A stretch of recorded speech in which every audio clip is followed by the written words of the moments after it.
In front of me is ASUS Zenfone Zoom, and today I would like to show you how you can use voice recorder.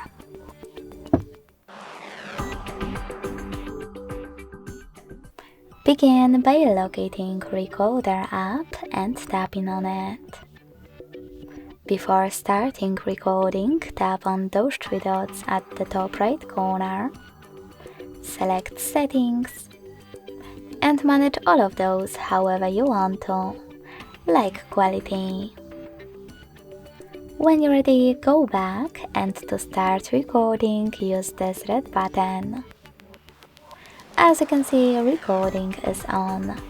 To pause it or unpause it, use the same red button.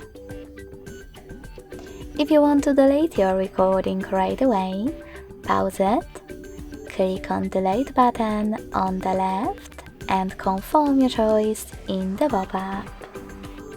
To end it and save it though, pause it first and then click on this right button. As you can see, my recording is over here. To play it, click on it.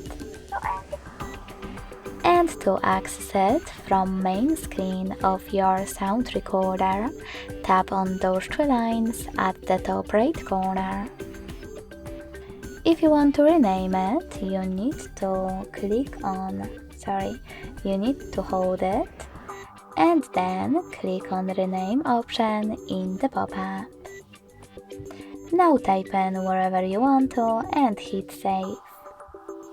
To get rid of it, you need to hold it as well, but this time choose delete in the pop-up and confirm your choice in the second one. Thanks so much for watching. If you enjoyed this video, don't forget to leave a like, comment and subscribe. Bye!